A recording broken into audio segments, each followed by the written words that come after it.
அவ்வேளையிலே சீஷர்கள் இயேசுவிடத்தில் வந்து பரலோக ராஜ்யத்தில் எவன், இந்த ஒண்ணுதான் அவர்களுக்குள்ளே ஒரு மனம் இல்லாமல் போனது. இன்னைக்கு குடும்பத்தில் அப்படி இருக்கு. நான் தான் சம்பாதிக்கிறேன், நான் தான் எல்லாம் பண்றேன், நான் சொல்றது தான் நடக்கணும். அது யாரா இருந்தாலும் சரி, பிள்ளைகளா இருந்தாலும் சரி, பெற்றோராக இருந்தாலும் சரி, இல்லை கணவனாக இருந்தாலும் சரி, மனைவியாக இருந்தாலும் சரி, யாராக இருந்தாலும் சரி, அதிகாரம் என்கிட்ட தான் இருக்கு. நான் சொல்றது தான் கேட்கணும், நான் சொல்றது தான் செய்யணும். நீங்க எல்லாம் வீட்டில் சும்மா தான் இருக்கிறீங்க, என்னால தான் எல்லாமே நடக்குது, நான் தான் எல்லாத்தையும் செய்கிறேன்.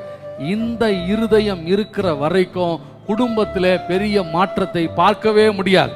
அது சம்பாதிக்கிறவங்களா இருந்தாலும் சரி, அது சம்பாதிக்காதவங்களா இருந்தாலும் சரி, வசனத்தின்படி குடும்பம் இருக்க வேண்டாம்.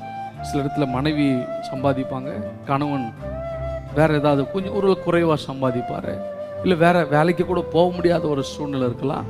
உடனே அங்கே அதிகாரத்தை நிறுத்த முயற்சி செய்யக்கூடாது.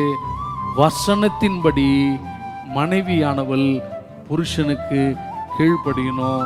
புருஷன் மனைவியை நேசிக்க வேண்டும், அன்பு கூற வேண்டாம்.